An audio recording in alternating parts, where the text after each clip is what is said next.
Welcome to the Cold Steel Surgical Podcast with your hosts Amir Farouk and Chad Ball. We've had the absolute privilege of chatting with some amazing Canadian as well as international guests over the past year.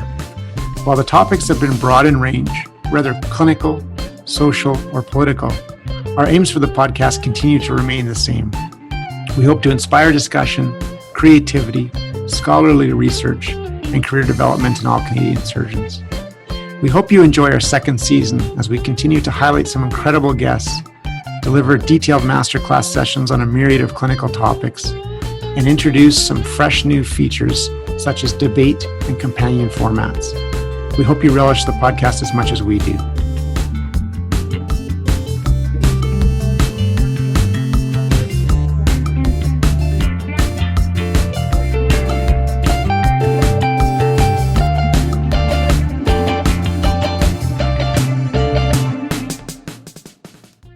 This episode, we had a very special guest, Dan Vanhooren.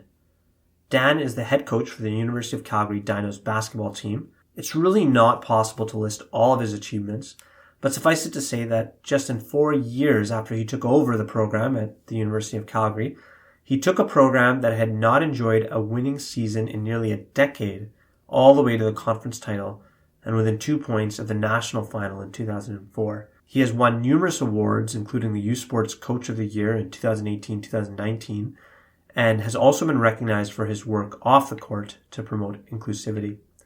We asked Dan to tell us about what goes into creating great teams, both at the individual and at the organizational level. The parallels to surgery are striking, and we think every surgeon will benefit from Dan's thoughts on teamwork. We thought we'd just start by asking you to tell us a little bit about where you grew up and sort of what your training pathway has been and how you ended up being where you are today. Well, it's quite a path. I grew up in Red Deer. I was born in Saskatoon.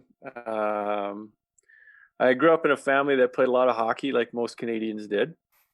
And I played a reasonable level of hockey up until Bantam, where I discovered I was maybe a bit too skinny and needed to become a man a bit earlier to be in that game. So I switched over and started playing basketball at that time. And fortunately for me, I had some great mentor type coaches. Thinking back into junior high when I started in grade 9, grade 10, I had Mike Beccaria and some really good people through high school. So John Johnson was my coach in high school, and I think he had a really strong influence on us. We had a really great phys ed teacher at the time too. So when you shift from one sport to another, I think you have to have some fortunate luck, and I did with coaches and people, where I could get into high school gyms when I wanted to work on my game and that kind of thing. I ended up going to Red Deer College for a couple of years, and then taking my phys ed degree. And I moved on to the University of Alberta to graduate from there. And I played at U of A until 93. Then I did a master's degree in sports psychology out at UBC.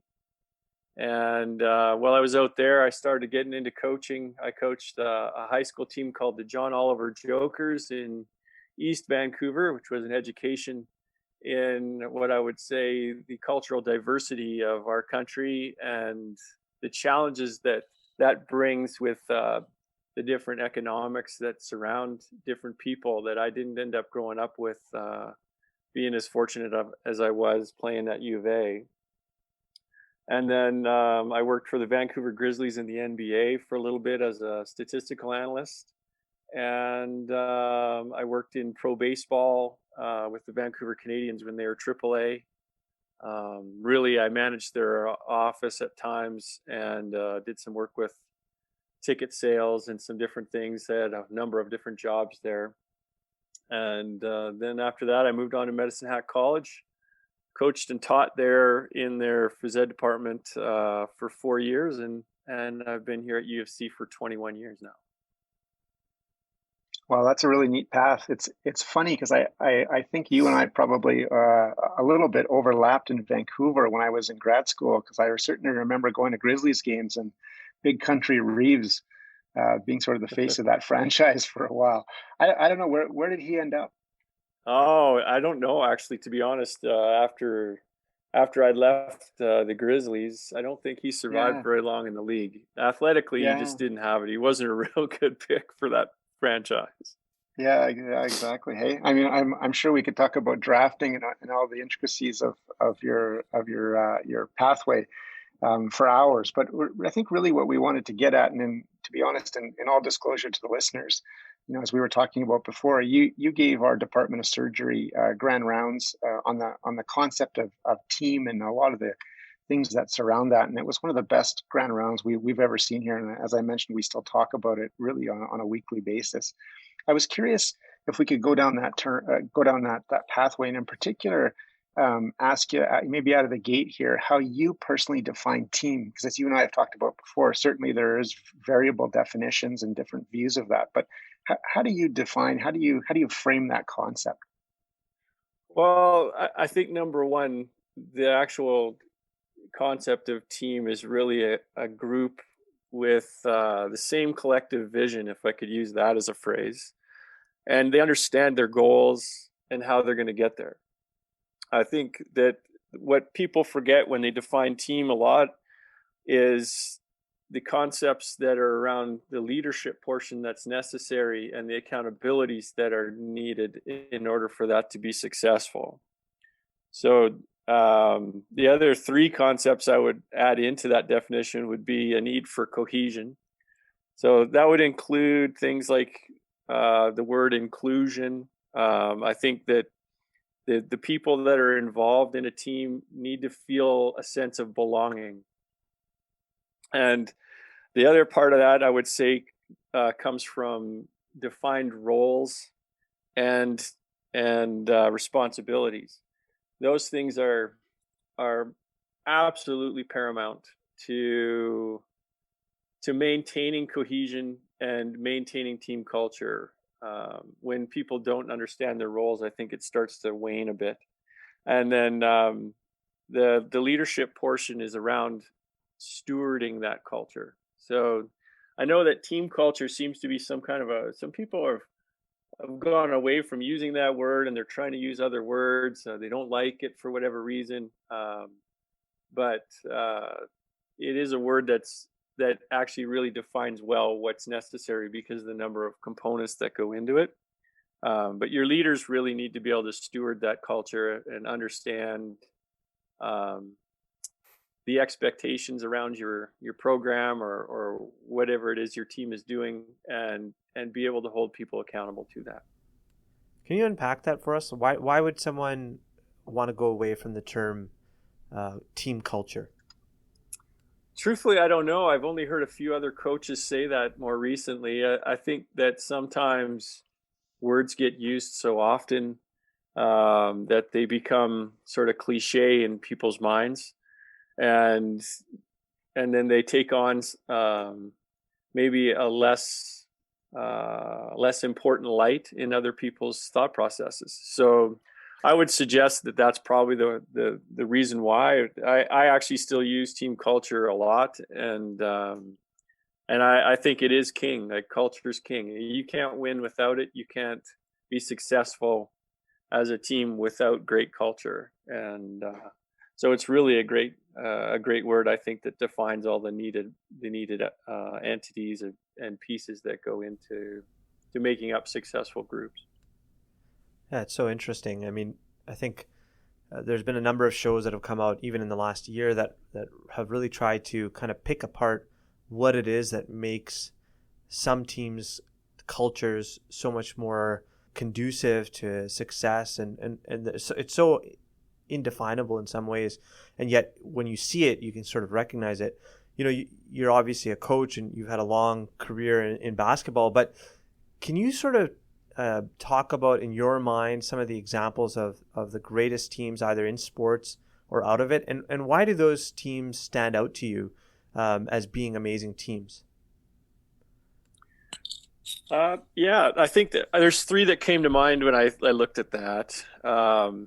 Certainly the Warriors in the NBA of recent times, maybe not this year necessarily, but when you include their ability to be successful, the kinds of people that they had melded together doing various things. A coach like Kerr, who I think brought an imagination to the game that wasn't there maybe previously.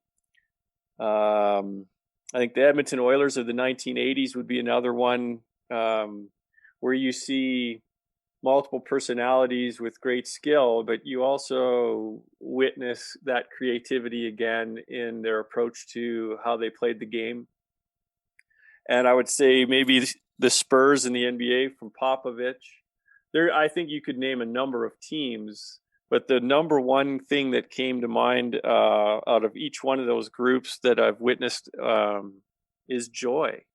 They play the game with a joy that is tangible and visible, and they're having a great time doing it, and they're doing it the right way. And it's clear that they're playing the game like a team. It's clear that they have a level of cohesion and certainly an ability to trust each other, and then that trust obviously creates the ability to have those conversations that are necessary to hold people accountable to the various elements or expectations of the teams. Those three teams came to mind, and interestingly enough, they last 5 years, 4 or 5 years. I think each one of those teams had dynasties in some fashion. And I think those are the unique things. The joy portion of it for me is the one massive tangible element that you can witness that I think allows you to see that there is something very healthy underneath of it. That's so interesting. How do you potentially, you sort of talk about it directly and indirectly there. So joy is a foundational reality or requirement for these great teams. I couldn't agree more. So what do you do in a scenario where your team or your group is not achieving joy? How do you reset? And I guess that sort of fits in with maybe to your point about 5 years or so. These teams do seem to have a lifespan, and I think we see that really in teams from all walks of life. So how do you inject change or reorganization or reinvigoration in that sort of given structure to help change the trajectory of the team back to a positive one? Yeah. Well, I couldn't necessarily claim to be an expert at it. I think that the hard part for coaching is when things start to go south, not to focus on all the negative items. There is a necessity for coaches to bring some level of joy and enthusiasm into the environment, and maybe change up drills and do some different things that are creative and fun, and that's at all levels. Like whether I'm at Team Canada's camp and I'm watching Nick Nurse work with a bunch of pros who have been at it for 90 or 100 games, and now they're going to try to play with Team Canada, and they just do some little things like where, at the beginning of a practice, maybe the player of the day for practice, they announce at the end, and they talk about who that person is and why they've won today's practice, basically. And they give out some goofy award, or whether it's changing drills and really delving down into some things. I think it erodes much less if the relationships are built upon and have more depth. And so I think at the beginning of each year, a lot of people talk about doing things like team retreats, and you see these activities that they do, or they'll go rope climbing, or they'll go do different things. But the truth of it is, if you can have good conversations with people, you can find out about them, then they know each other, they trust each other, and the ability to go through some of these doldrums or these lower times where it requires some energy becomes less false. So I think we spend a lot of time on our relationship building at the beginning of the year and then through the year. and then our captains and our communication is good, so that we know that we can adapt how we're progressing through the year, how we're approaching a practice. The guys are maybe in a bit of a low, we can inject some enthusiasm and some fun into practice that brings that joy back. So I think it's a collective responsibility, if your team is healthy, to be able to provide that. That's such an interesting description. And a lot of those elements, which seem like common sense when you describe them so eloquently, they're actually, it can be quite hard to achieve, say, in a department of surgery where you have so many members over so many sites. Some certainly cities do that better than others, but it is interesting.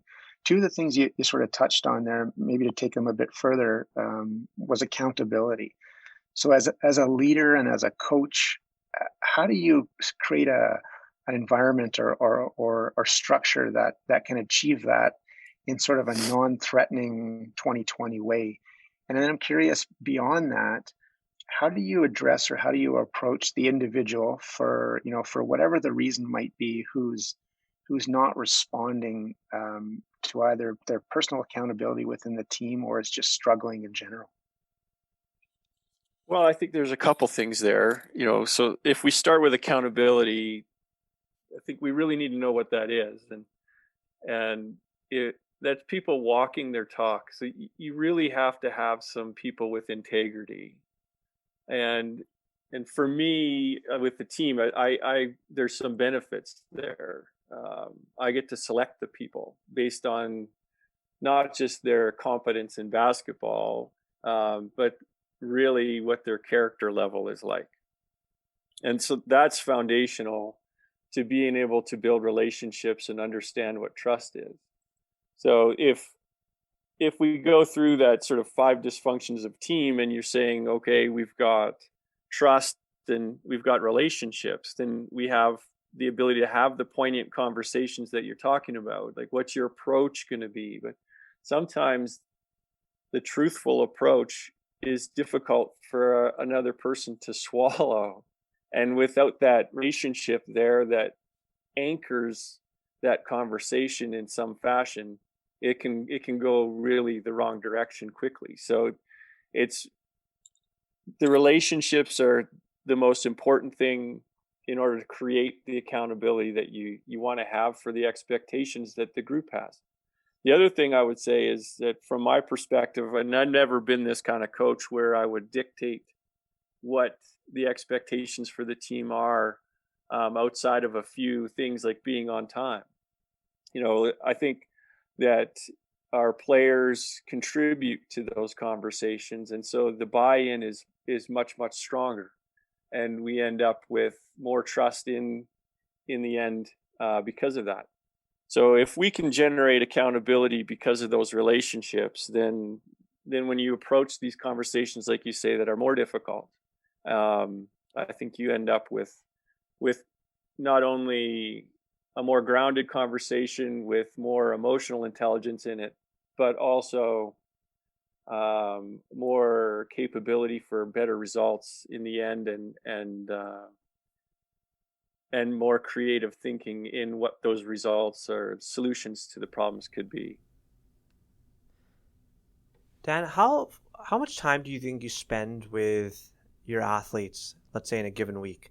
Have you put together practices and games, and is that the only time that you spend with athletes? No. Yeah, so that's lots and lots of time. Whether it's individual workouts, whether we're together at practice, whether we're watching game film, all the basketball related things for sure. But then there's the conversational ones where they're coming into my office and we're talking about academics. We're talking about things like their budgets or future planning. Really, their girlfriends. There's so many things that the guys will stop by. If the door's open, they're coming in for sure and sitting down. And I think a lot of people think of those things sometimes as time wasters, but if they're approached the right way, they can really be time savers down the road. So we spend a great deal of time with our guys, conversationally. If you include just traveling with them, even you spend so much time on airplanes and buses and in different scenarios, eating meals together. It becomes very difficult probably not to know each other really well. And what's so fascinating about that is that, this is for sports and for basketball. And yet, and Dr. Ball has talked about this in the past on the podcast with one of our anesthetist colleagues, that we rarely have the same team doing an operation, even really complex ones like the ones that Dr. Ball does. He'll rarely have the same set of people in his operating room doing the operation with him. You'll have a resident come on the service for 2 or 3 months for their rotation, and sometimes with call and things like that. It's not the same person every day, even for those 3 months. And so what strikes me about what you're talking about is that fundamentally what you're doing as a coach is building a relationship with your players and your team. And that sounds like it starts even from when you select them. Is that the big principle that you have in your mind as a leader and as a coach? Or are there any other really important principles that you sort of abide to when trying to govern a team full of perhaps different personalities and people of different abilities? Well, I think that that is the governing decision-making principle, is around how we manage the relationships. If you think about leadership, not only being your ability to influence, but also it's really grounded in your ability to serve. And so a service-oriented mentality can generate a much better environment. So for me, we do have some moving parts, obviously, with players who come and go from graduation and those kinds of things, but certainly not on a daily or weekly basis that you may have in a surgical suite.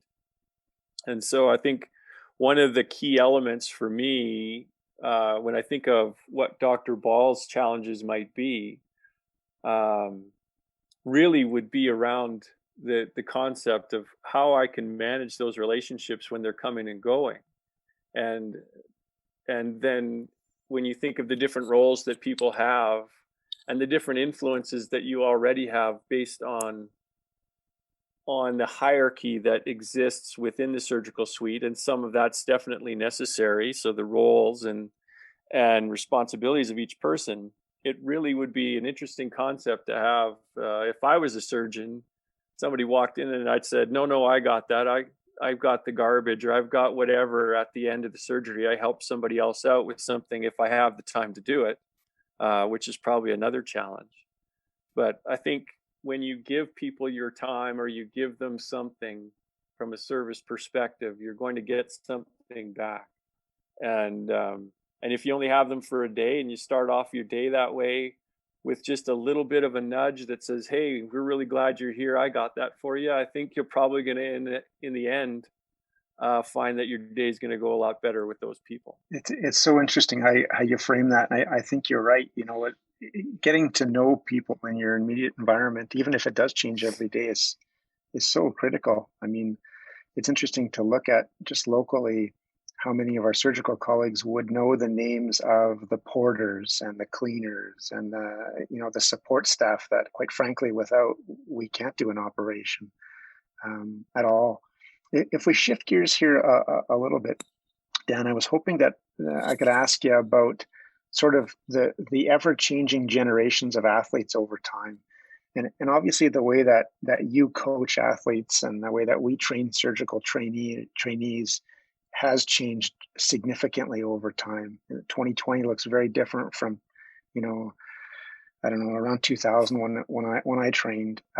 Couldn't be more different. And there's certain things that historically might have happened, or a style, for example, that you really can't apply now. I'm curious in the world of elite coaching, how that's sort of evolved over the years. And I think of certainly extreme characters like a Bobby Knight, for example, who is beloved by many and also disliked by many. We have those same sort of characters in surgery as well, historically, who, were very well-known national figures, even potentially change the landscape of surgery sort of forever in a really, really innovative way, but maybe are remembered more for some of the more intense interactions than a legacy that might be more appropriate. So I'm just curious how your style's changed and what that means to you over time. Yeah, I think that's a really important concept. I think we do tend to um, search for what would be an appropriate balance in how we hold people accountable and what we say to each other and what our passions are for the outcomes that we'd like to see. I think I certainly am challenged on a daily basis that way at times with different things, and with elite coaches. Or you mentioned a guy like Bobby Knight. I met Coach Knight probably in 2000, 2001, something like that. And in truth, I think that he is a very genuine person.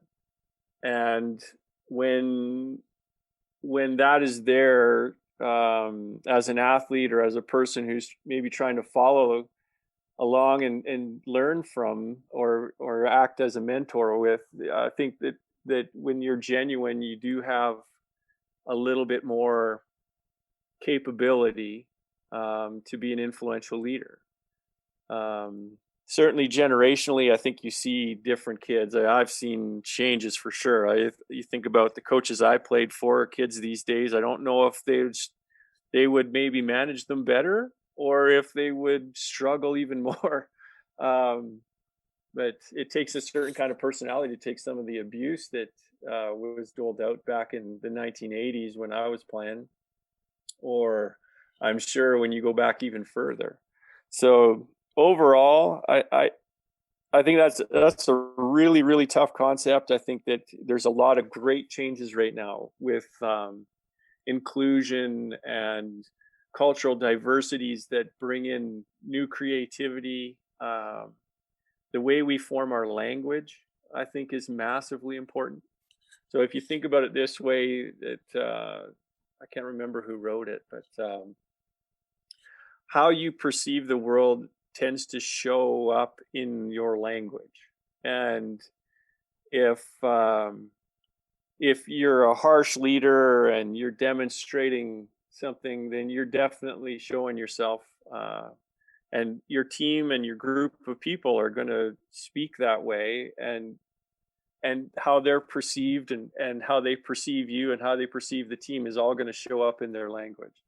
So I do think that it's important that we have made changes in how we verbalize things, what things we joke about, what things that we utilize for disciplining people. But it is challenging, and it does definitely create some interesting environments to work in.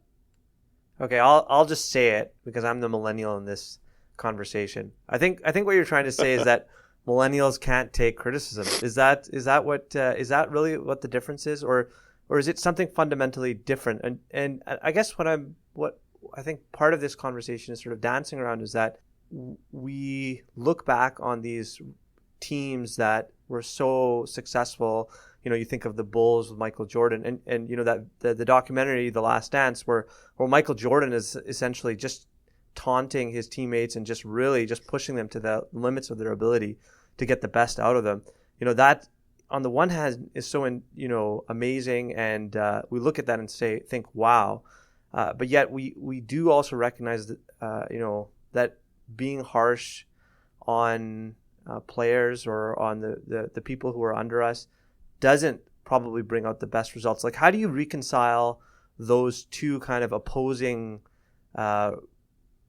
results? Like you have people who really went hard on their teammates and on the people that they played with, like Michael Jordan, and got great results, and yet we subjectively think that and studies have now shown this, that bullying and things like that don't have the intended outcomes that we think that they do. So how do you kind of reconcile those two problems, or those two situations, or those two ways of looking at the world? Well, I think that they're distinct, but they're very connected. To say that a millennial can't take criticism, I think, is a mistake. I think number one, I think that one of the challenges with today's environment is how fast information moves and how quickly things happen.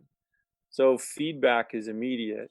How many likes you get on your posts on Instagram or on Facebook or wherever are all immediate. So there's this instantaneous kind of world out there. And I think that the generations prior to the ones that have to exist in this world, it never really had to experience that as much. So their world moved much slower. Feedback wasn't quite as quick. The rewards for their efforts took more time. And so they appreciated, I think, maybe the process of things a bit more than today's generation has been allowed to appreciate it. I don't blame them for it. I think they're in it. And I think the hard part is for the people who didn't grow up in that to truly understand that environment better. I don't know if I'm answering that very well, but I do think that those challenges exist. I think that there needs to be a balance, and there needs to be a space for accountability to be allowed, or you can't be successful, not at least to the level that you could achieve. So there's got to be moments where your relationships have to be strong enough to be able to have, like I said, those poignant, direct, truthful conversations. Like, you're not playing well. That's not bullying. Maybe a little bit harsh at times, but necessary in many respects. And I think it changes depending also on how valued the outcome of what you're doing is. So if we were to say, what's a great team? And you said, well, maybe it's the Canadian Armed Forces. And we're looking at what they have to deal with. Well, the outcomes of what they do are life-threatening. And I think that the outcomes of what Chad does is life-threatening. So there are moments where some poignant, direct, very, very truthful moments are going to be needed in order to avoid having a really, really negative outcome. And I think that's a challenge. That's a difficult balance on a surgical level. Whereas for us, it's winning or losing, or it's losing a possession. It's, in the end, we can say, at least from a healthy perspective, it's a sport. It has meaning, and it helps generate and create character, but the outcome in the end isn't going to be life or death.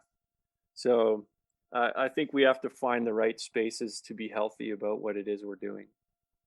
I think that's a great description, Dan. But I think you also, undersell a little bit, maybe intentionally so, the importance of athletics and of achievement, really at every point along the way. And I don't have quite the athletic background to you, but I did play at University of Alberta hockey and major junior and a few other things. And to your point, as you mentioned before we started, when you're in that world, I mean, life or death, military or non-military, that really is everything to you. So, the stakes always seem, I think, quite high in a driven individual, regardless of the life or death or lack thereof nature of it.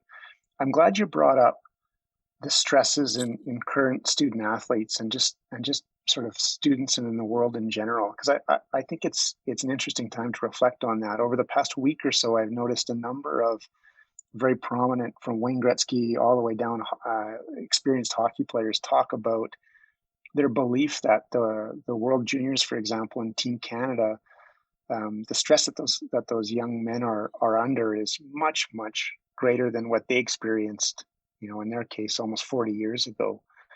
Because of a lot of the immediacy of social media and of immediate feedback and of an environment that can be overwhelming in nature. And part of that discussion that evolved over the past week has also been maybe some of the benefits of being essentially in a bubble in Edmonton, playing that tournament and being able to sequester yourself away a little bit.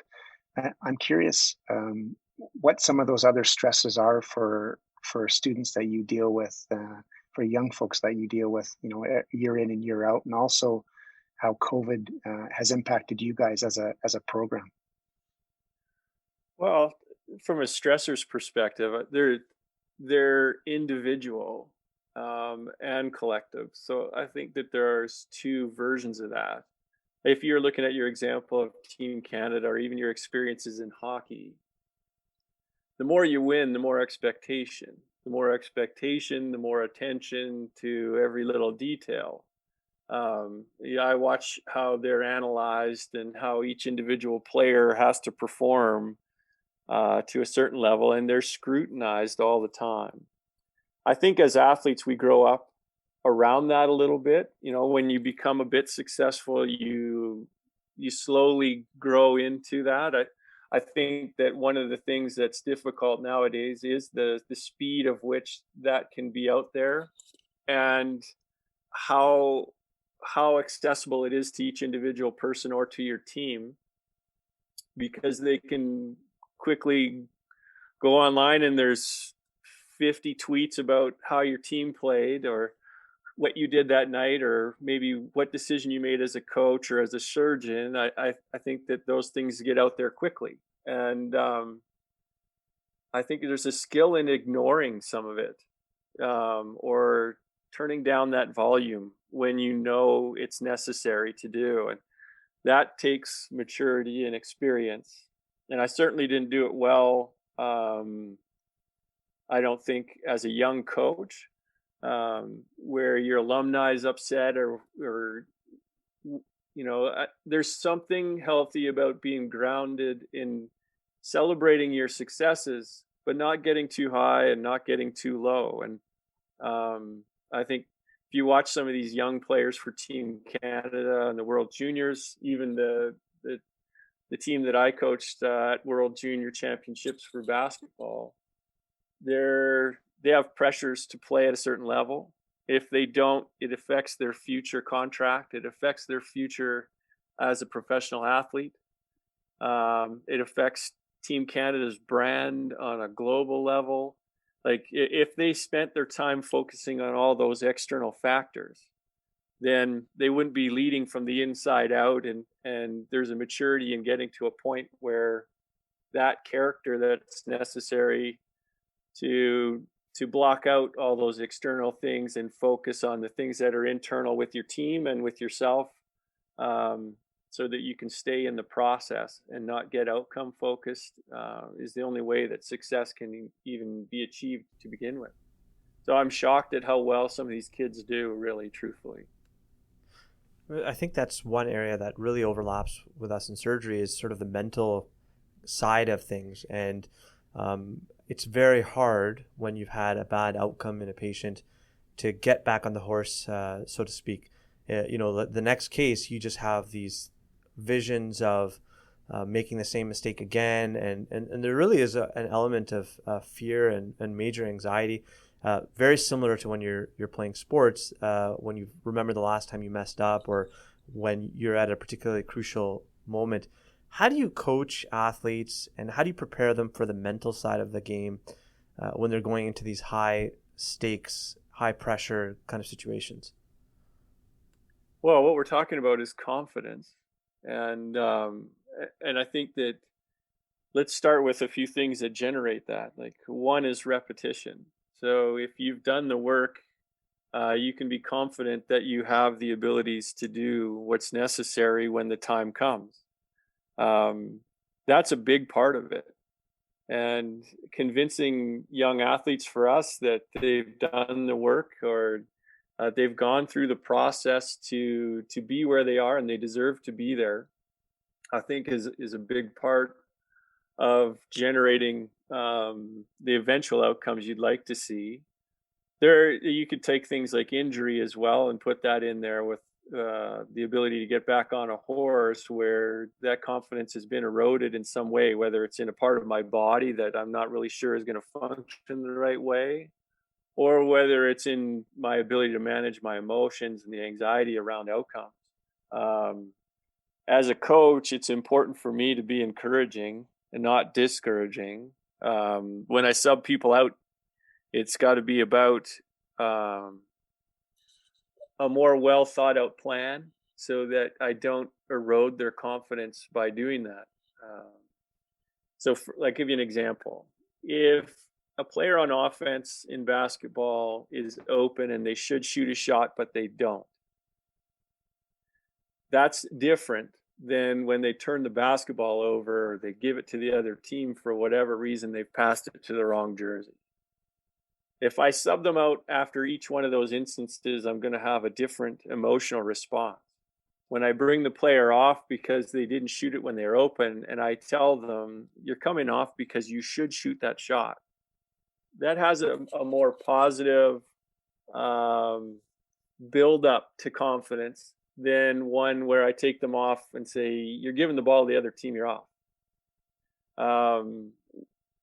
Then their ability to go back out there and do it again in a different way to be more impactful for us is better. So I think you do need a plan.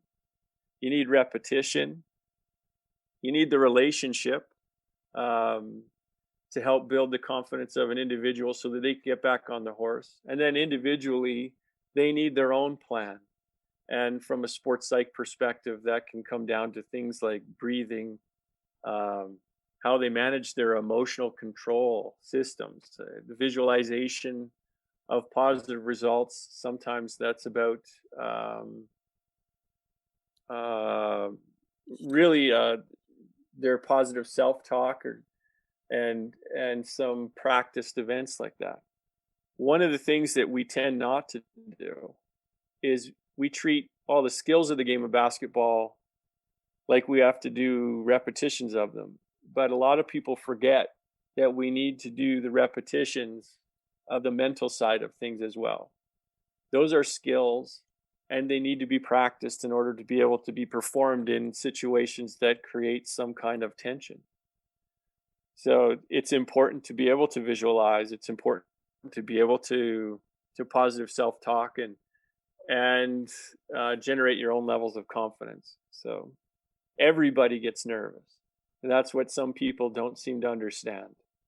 They think, oh, he's got ice in his veins. Well, no, he's just not showing it, but he's nervous. Every single player gets nervous. Every single surgeon, I'm sure, gets nervous. But how you manage that needs to be practiced, like you say. I mean, the parallels are just striking. I wanted to just pick apart one thing that you said, which is actually the whole idea of subbing people on and off. And you have to make that decision as a coach as to whether to bring someone off because you're thinking they're having a bad day, and to bring someone on who potentially could help the team out better.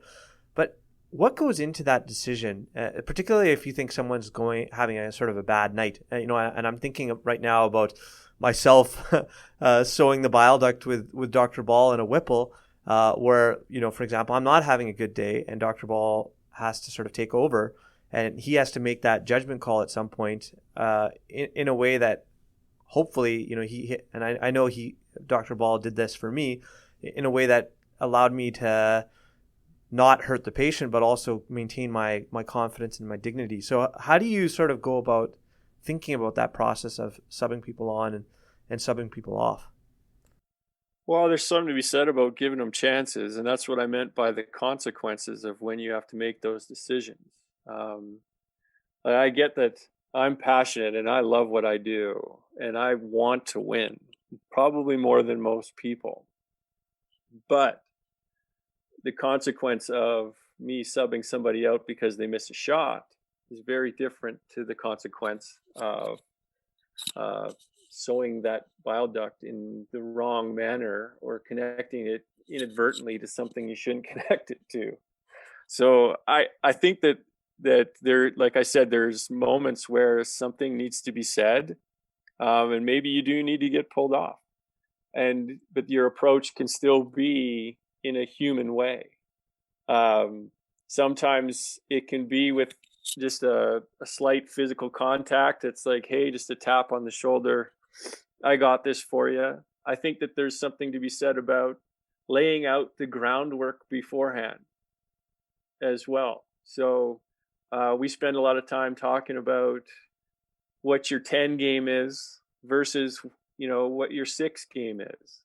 And, I think that some players struggle to get towards their 10 game and maybe spend more days at 6, but there's going to be days where you're a 10 and days where you're an 8 and days where you're a 6.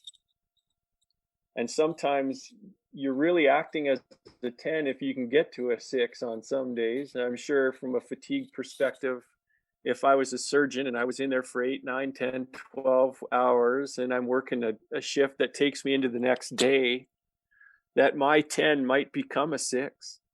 And it might mean that I have somebody come over and say, hey, Dan, you got to step out. We've got to do this a little differently today. And it's a human thing where somebody says, yeah, you know what, you're a 10 today, but your 10 today is a 6 and you need to get some sleep. I think those human conversations are necessary. And that's what I mean about accountability, really, is you have a relationship with these people. So how do you give them that human respect at the same time as telling them, really, you're not good enough for what we need to get done today? And can those people self-evaluate enough to say, yeah, you know what, you're right? That's where, for us, I think video has really helped us. I'm sure that you guys use video in surgical suites all the time, or if and when you can, depending on all the FOIP issues and different things that go on. But you have the ability to study and self-reflect and look back at performances to say, hey, we really did this really well that day. How did we do that? What did I feel like that day? And so on. So there's many, many, many ways, I think, to achieve that the right way, and they're individual. They're based on each individual's personality and how you manage them. Yeah, that's so well said. And I think the important thing is to figure out exactly what you're insinuating, which is how you work as an individual and how you're going to provide. Hopefully, again, you have the insight that you mentioned, and how you're going to provide yourself with the feedback to help you move forward. I'm also really glad you talked about, the Michael Jordans of the world being nervous. Because I think we all know, but it's easy to forget that some level of anxiety is actually, or can be, an improver with regard to performance. It's not all negative. Of course, if it becomes overwhelming, I think all of us are in trouble. Putting all those things together, then, Dan, I'm wondering, you've seen so many great players over such a long period of time. What differentiates the really, really good players from the savants, so to speak, the really great players that are 2 standard deviations outside of that mean? Well, I think there are several items. Some are God-given, where the physical talents that an individual like a Michael Jordan was blessed with, or the body control that you can see in some of the better players. Those things are, I think they start off, at least by bare minimum, with the seed of they were given to you at birth. If I was 6'10" and I could jump as high as Sean Elliott, then I might have the ability to play at a higher level. But the savants of the world see things differently than everybody else. So if you look at Wayne Gretzky, you look at Steve Nash, you can look at a guy like Michael Jordan. They bring a high compete level where it matters to them so much more than somebody else. They also bring a space and time capability and ability to read a game quicker than others, where they just see things 2 and 3 steps ahead of everybody else. And then you add on the exceptional qualities of competence. They've taken the time and put the work in. If you look at just the three examples I gave, Gretzky, Nash, and Jordan, I don't think that anybody would argue one way or the other that any one of those players worked harder than each other. But they certainly worked harder on their game than all of their opponents. And when you're given not only the God-given talents, whether it's size, speed, and athleticism, and you have that work ethic, and you have that mental focus, then I think you've got all the pieces of the puzzle to put together. We sometimes call it the it factor. You can see it in some kids. If you look at kids who want to play basketball or hockey or what have you, they're out on the driveway. They're working on their game in a different way than other kids do. They're not just out there playing. They're out there working. And they're working on a skill set, or they're touching something up, but they also find a joy in doing that, and then in displaying it when the time comes.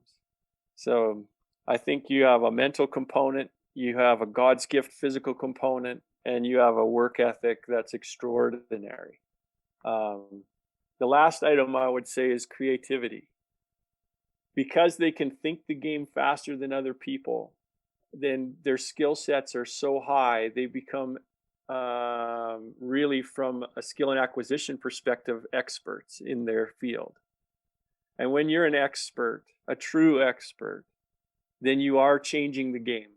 You are creative in your approach, and it's forcing other people to change how they defend you or how they go about their business to be able to manage what it is you're doing. They have all those things. Yeah, that's amazing. I mean, it makes me think of Ray Lewis and many before him who would say, "Embrace the grind." That's where it starts.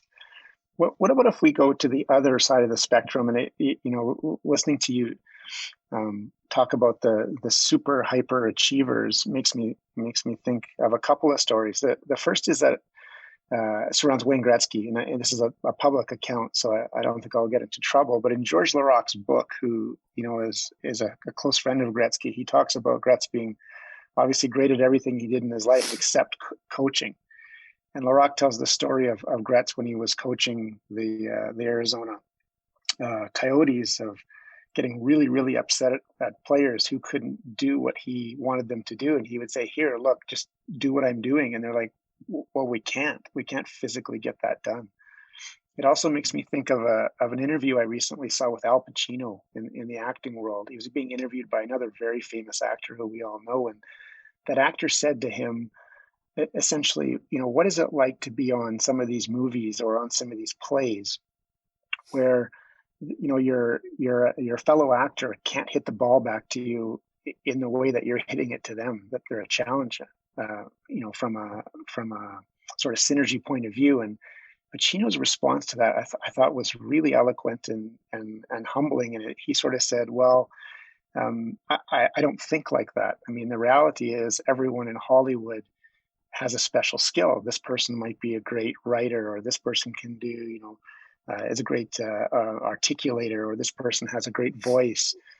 Just that at the reality, some are more talented than others, but he tries to keep his mental framework away from, thinking of it in that way."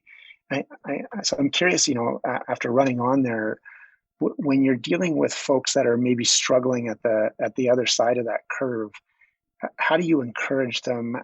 How do you help them develop? How do you move forward with them, assuming that you're not going to cut them or expel them, or whatever the scenario would be? Well, you're talking about the psychology of the reserve role guy, or person. For us, I think they need to have a sense of control would be, I think, my number one answer. So for instance, if I have a player that's a star, they're easy to manage. They know they're in control of things. That's why Gretzky can say, "Just do it this way." But The player down the end of my bench that's struggling for playing time, that's battling every day, they're putting the work in. I think that they need to understand that they have a sense of control over their situation. And that may only mean up to a point. And the reason why I kind of qualify that is because they may not be gifted enough to get to a different level that they might want to get to. I think that there are some things that are important from a coaching perspective in helping kids be able to self-evaluate. And those conversations are tough, where you need to be truthful with them. And your perspective as a coach compared to that of the athlete often can be so different. And you need to create some tangible, objective things that can be evaluated in order to have the truthful conversation. In bringing those athletes in, if they do play well in practice, or if they are making great plays, or they are doing some things, then you need to play them. I know that sounds maybe obvious, but so many coaches don't do that. They play their key guys, then they play their key guys, and they play their key guys. And they don't use their benches enough to give those guys not only the opportunities to feel that sense of control, but also to give them the opportunity to continue to develop and maybe grow their circle of influence on your team. Those are important things. We use, some goofy concepts. We used to use one that was stoplight related. So we'd have a red light, yellow light, and green light concepts with our players. And we'd get them in positions, and then they'd have to present. And the lights are based on what things that they bring to the team. All your green light items, maybe I'm a great rebounder, I'm a great defensive player, or maybe I'm a D&3 guy, whatever it is, those might be my green light items. But putting the ball on the deck and creating for other people, or I don't know, there could be any number of items that could be yellow light. Like I could be a big that's trying to extend my shooting range, but I'm a green light at the foul line, but I'm really a red light when it hits the gameplay to shoot a three. If for us, games are won and lost based on shooting percentage, and if the wrong guys are shooting the wrong shots, we're going to lose. So you need to be able to have a method to tell guys, you're good at this. That's what you need to do when we're competing. And that's your green light. Your red light is something you just can't do. And your yellow light is something we're working on to try to expand your game. So I think there are ways to create that feeling like they have some control over growth while maintaining your ability to be successful within competition. I have two sort of related points on that topic, which is the first is, how do you figure out if someone is struggling? And we sort of already touched on this a little bit, but how do you figure out if someone is struggling because of all the outside things that are going on in their life, guy or girl for that matter? Whether it's the relationships at home or some other thing that's going on outside, off the court, that's really driving things, versus someone who just doesn't have the innate ability. And the second thing really is, how do you decide when someone really just doesn't have what it takes to make it at that level? And how do you explain that to a person? Like, I'm thinking of the analogy in surgery where it doesn't happen very often because, as Dr. Ball will tell you, he can train any monkey to operate. But it does occasionally happen that someone will come through that really doesn't have, for whatever reason, the aptitude for the career. And they have to be in some ways let go so that they can really find something else to use with their time. So how do you approach those two scenarios? Well, let's talk about, you asked how do you tell whether or not somebody's really struggling because of something in their life outside of the sport. For us, we do a number of consistency things. So we'll run, say, a drill like 35 shoot on a daily basis, or a shooting drill And your talented players, let's say out of 35, are getting 28 on a daily basis, and then they show up and they show up and get a 19. I think there are different methods of creating some kind of mental framework that you know that they should be at from a consistency perspective, and that's visual and objectively quantified for you when they show up and they just don't have it that day. Those moments exist when you're looking at somebody. If you look at an individual overall that maybe has the skill sets and doesn't seem to be able to perform, I think you'll see that in practice. So for us, when we're practicing, that player can really shoot the ball. But when the lights go up and the jersey's on and the consequences are there and the girlfriend's in the stands and everything else, then you see them show an inability to perform. If they do that more than one or two times, you know that they're struggling with their mental composure, really their ability to manage their emotions. And then it's up to us, I think, to provide some level of support. So let's assume this. We've recruited an athlete, we've spent money and resources on them, and they've been in our program for a little bit of time. Then it's really up to us to provide all the support we can for them to be as successful as they can be. If they're still not showing that level of success after that continual level of support, then I think the conversation becomes a simple one, even though it's difficult in that you care about them and you want them to feel good about their experience in your program.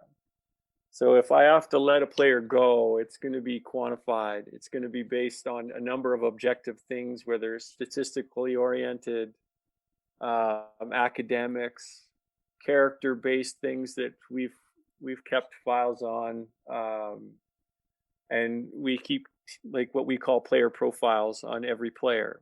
So our individual meetings will take place and we'll talk to them about all kinds of things, and those are all filed away so that we have them if need be, and they give us also a guide on what things we can do to continue to support their growth. I think those are difficult things to manage. Things that are outside of people's lives, it's hard for them to block out and not bring into the surgical suite or not bring in to the playing field when we're playing, whether it's a girlfriend or academics or what have you. So the relationships are still the key thing. You're going to know more if they trust you and then they tell you, and you give them some openings to let them know. So it's a tough question. It's a really tough thing to manage, and I think that's the art in coaching and the art in leading. Dan, we can't thank you enough for being with us on the program today. I think we're all going to grow, and we've certainly learned a ton from listening to you. And so thank you so much. I was wondering if we could end on a maybe a straightforward two-part question that we ask a lot of our guests towards the end, which is from the coach or the trainer perspective, what do you know now that you wish you had known 10 or 15 years ago when you started on that part of your voyage? And then I would ask you the second part really is the same question, but from a trainee or an athlete a point of view. So both sides of that coin. Oh, from a coach's perspective, in truth, I would say my first thought that came to mind is how important it is to understand how my athlete got to be where they got to. What was the most significant one or two events in their life that made them who they are today? Knowing that allows me to make more intellectual, emotionally controlled, capable decisions when I'm dealing with each person. And it also allows me the ability to understand their reactions to things in so much more detailed, healthy manner to create better outcomes. I think you have to understand your people. That's the key in coaching. As an athlete, I would say that I think that it would have helped me a ton if I thought the outcome was less important. I was also one of those players that wasn't super selfish in the way I played. And I think knowing what I know now, if I could go back as an athlete, I would approach it with more joy, more having fun, less in the outcome, and I would take more risks because of it. And I think I maybe would have achieved a little bit more, although I think I get cut off by my inability to jump and and some physical drawback.